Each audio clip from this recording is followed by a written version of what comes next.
नमस्कार दोस्तों। आज हम देखेंगे कि मार्क्सवाद के अनुसार शिक्षा का अर्थ क्या होता है, शिक्षा के उद्देश्य क्या हैं, पाठ्यक्रम क्या है, शिक्षण विधि क्या है, शिक्षक और विद्यार्थी किस प्रकार के होने चाहिए तथा मार्क्सवाद के अनुसार अनुशासन क्या है, विद्यालय किस प्रकार का हो और मार्क्सवादी शिक्षा का मूल्यांकन करेंगे हम लोग।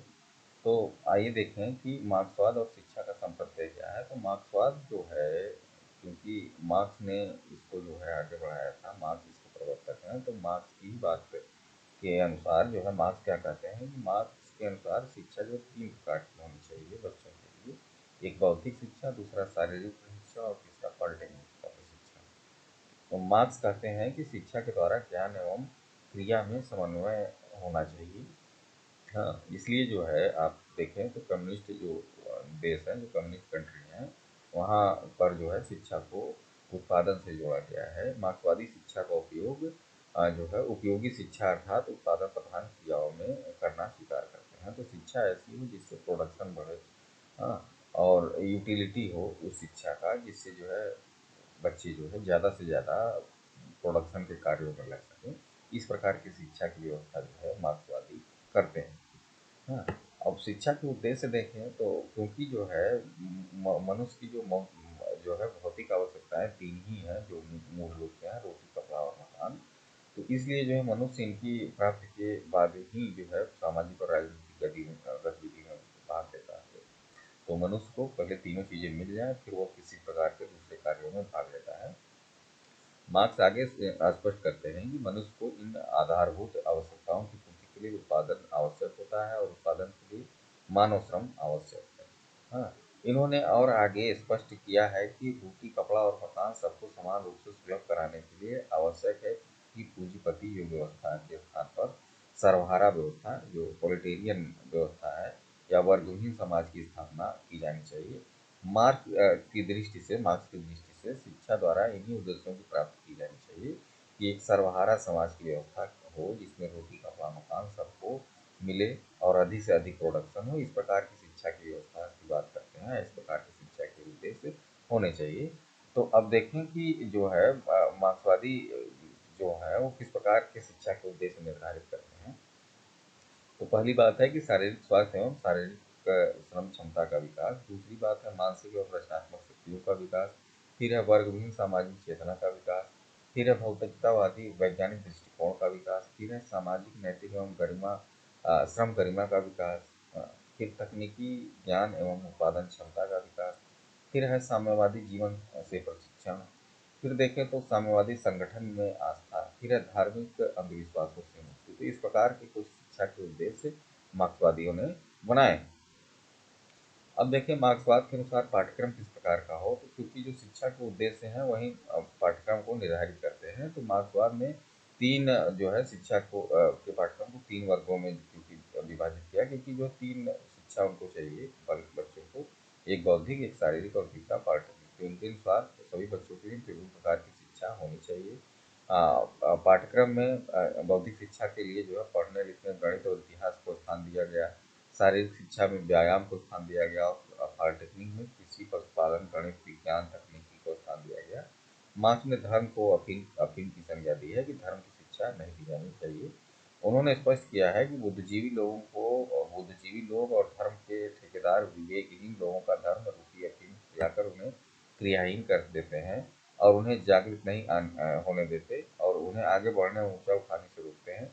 मार्क्स ने धर्म और नीति शास्त्र को पाठ्यक्रम में स्थान देने को खड़ा विरोध किया है। तो मार्क्स के अनुसार जो है धर्म की शिक्षा बच्चों को नहीं दी जानी चाहिए, क्योंकि ये शोषण का एक तरीका बन जाता है आगे चलकर। शिक्षण विधि किस प्रकार की होगी मार्क्सवादियों के अनुसार। तो मार्क्स वैज्ञानिक विधि को सीखने सिखाने को सर्वोत्तम विधि मानते हैं। यही कारण है कि मार्क्सवादी जो है देशों में शिक्षा के क्षेत्र में प्रयोगशाला विधि, कार्यशाला विधि का प्रयोग किया जाता है, परंतु इतिहास के अध्ययन और शिक्षण के लिए मार्क्स ने द्वंद्वात्मक या डायलेक्टिक मेथड का समर्थन किया है। उनकी दृष्टि से ऐतिहासिक तथ्यों को रटने के स्थान पर कोई लाभ नहीं होता। ऐतिहासिक तथ्यों की द्वंद्वात्मक व्याख्या से ही मनुष्य जो है नए समाज का निर्माण कर सकने योग्य बनता है। तो शिक्षण विधियाँ ऐसी हों जो डायलेक्टिक मेथड की हों या फिर जो है प्रयोगशाला विधि या कार्यशाला विधि, इन सब विधियों का जो है प्रयोग किया जाना चाहिए। मार्क्स जो है शिक्षण विधि जो क्रिया केंद्रित मार्क्स कहते हैं कि होना चाहिए, शिक्षा में उत्पादन जो है होना चाहिए, तो इसलिए ऐसी शिक्षा व्यवस्था हो जिसमें उत्पादन की बात हो। इनके अनुसार 5 से 12 वर्ष तक बच्चों के लिए शिक्षा में 2 घंटे प्रतिदिन व्यावसायिक अथवा उत्पादन केंद्र पर कार्य करने की व्यवस्था होनी चाहिए। 13 से 14 वर्ष के बच्चों के लिए 4 घंटे प्रतिदिन किसी व्यावसायिक अथवा औद्योगिक कार्यों में हाथ भटकाने की व्यवस्था होनी चाहिए। 15 से 17 वर्ष तक के बच्चों के लिए 6 घंटे प्रतिदिन किसी व्यवसायिक एवं औद्योगिक कार्यों में हाथ बटाने की व्यवस्था होनी चाहिए। तो इस प्रकार से उन्होंने एज वाइज बांटा है, लेकिन व्यवसायिक शिक्षा और औद्योगिक शिक्षा को मुख्य उन्होंने स्थान दिया है। शिक्षक की देखें कि शिक्षक कैसा होना चाहिए मार्क्सवादियों के अनुसार, तो मार्क्स ऐसे व्यक्तियों को शिक्षक बनाने के पक्ष में थे जो शोषण प्रधान समाज के विरुद्ध सर्वहारा समाज के हितों की रक्षक हो, शोषण के विरुद्ध आवाज उठाने में समर्थ हो, हाँ, श्रम में विश्वास करते हों और स्वयं शारीरिक श्रम करते हों। वे शिक्षकों से यह भी अपेक्षा करते हैं कि वे अपने छात्रों में श्रम के प्रति आस्था आस्था उत्पन्न करें, उन्होंने उत्पादन क्रियाओं में प्रशिक्षित करें और उनमें समानता का भाव विकसित करें। हाँ, वर्तमान साम्यवादी देशों में शिक्षक से पहली अपेक्षा यही की जाती है कि साम्यवादी संगठनों के शासन तंत्र में आस्था रखे और शासन के आदेशों का कठोरता से पालन करे, साथ ही साथ जो शासन तंत्र के प्रति बच्चों में निष्ठा उत्पन्न करे। श्रम की गरिमा तो उन्हें फिर भी माननी ही होगी। तो इस प्रकार से शिक्षक होना चाहिए। शिक्षार्थी किस प्रकार का हो, विद्यार्थी किस प्रकार का हो मार्क्सवादी के अनुसार, तो मार्क्स की दृष्टि से शिक्षार्थियों को शरीर से स्वस्थ होना चाहिए, शारीरिक श्रम में उनकी आस्था होनी चाहिए।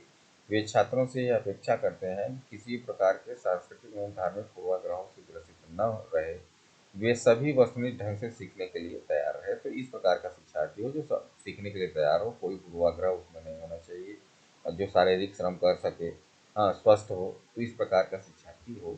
अनुशासन कैसा होना चाहिए मार्क्सवादियों के अनुसार, तो मार्क्स वैयक्तिक स्वतंत्रता के हामी थे, परंतु साथ ही सामाजिक जीवन में अनुशासन के महत्व को स्वीकार करते थे। इनकी दृष्टि से कोई भी सामाजिक व्यवस्था बिना अनुशासन के नहीं चल सकती, परंतु इसका अर्थ यह नहीं है कि कोई व्यक्ति अपने सामाजिक अधिकारों के लिए आवाज न उठाए। इसके लिए मनुष्य स्वतंत्र होना चाहिए। ये प्रत्येक व्यक्ति की स्वतंत्रता को सबकी स्वतंत्रता की अनिवार्य शर्त मानते थे। हाँ, इनकी दृष्टि से यह तभी संभव हो सकता है जब समाज में किसी प्रकार का वर्ग भेद न हो, समानता इसके लिए पहली शर्त है। तो इस प्रकार का जो है अनुशासन होना चाहिए। विद्यालय किस प्रकार का हो, हाँ, तो मार्क्स की दृष्टि से विद्यालय परंपरागत संस्कृति के संरक्षक एवं बाहर न होकर नवीन विचारधारा के अग्रदूत होने चाहिए और संप्रधान व्यावसायिक एवं औद्योगिक शिक्षा के केंद्र होने चाहिए। इनकी दृष्टि से विद्यालय में आवश्यकता अनुसार प्रयोगशालाएं और कार्यशालाएं होनी चाहिए। वे स्थानीय व्यावसायिक एवं औद्योगिक संस्थाओं से होने चाहिए, संबद्ध होने चाहिए और उनमें शिक्षा एवं उत्पादन साथ साथ चलना चाहिए। तो विद्यालय ऐसा हो जिसमें व्यावसायिक और औद्योगिक दोनों जो है बातें हों, या फिर औद्योगिक केंद्रों पर बच्चों को ले जाया जाए, प्रयोगशालाएं हों, उसमें कार्यशालाएं हों। हाँ, लिखा, और सबसे बड़ी शर्त यह है कि जो भी अगर विद्यालय अलग है तो व्यावसायिक और औद्योगिक संस्थाओं से जुड़े होने चाहिए। तो ये विद्यालय के संदर्भ में है। अब देखें कि जो है मार्क्सवादी शिक्षा के क्या दोष हैं, तो इसमें सामाजिक न्याय की प्राथमिकता है। जो हम इसके मेरिट्स की बात करते हैं, गुणों की बात करते हैं, तो पहली बात है कि सामाजिक न्याय की प्राथमिकता है। मार्क्सवादी शिक्षा में सामाजिक न्याय और समाज में आधिकारिक समरसता को महत्वपूर्ण माना जाता है। जो है इसमें जनसंख्या के सभी वर्गों के लिए शिक्षा की पहुंच को बढ़ावा देने का प्रयास किया जाता है। तो एक तो ये बात है। दूसरी है व्यक्तिगत विशेषता को जो है समर्थन देते हैं, क्योंकि जो है स्वतंत्रता मिलती है मार्क्सवादी शिक्षा में।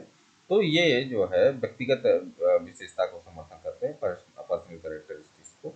फिर है समाजशास्त्र में राजनीतिक जागरूकता, तो राजनीतिक जागरूकता की भी बात करते हैं। तो इस प्रकार से ये कुछ जो गुण हैं ये मार्क्सवादी शिक्षा के मिलते हैं। अब दोस्त देखें कमियां क्या क्या हैं।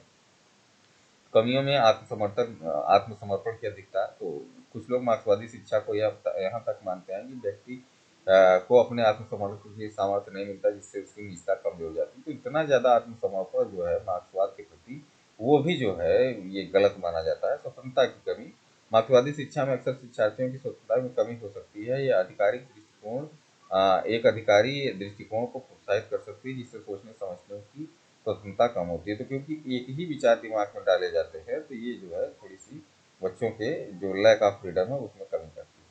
फिर है व्यक्तिगत सफलता की अवहेलना। मार्क्सवादी शिक्षा में व्यक्तिगत सफलता को कम महत्व दिया जा सकता है, जिससे छात्रों की मेहनत और उत्साह कम हो सकता है। तो ये कुछ जो है डिमेरिट्स हैं आपके मार्क्सवादी शिक्षा के। Thank you very much.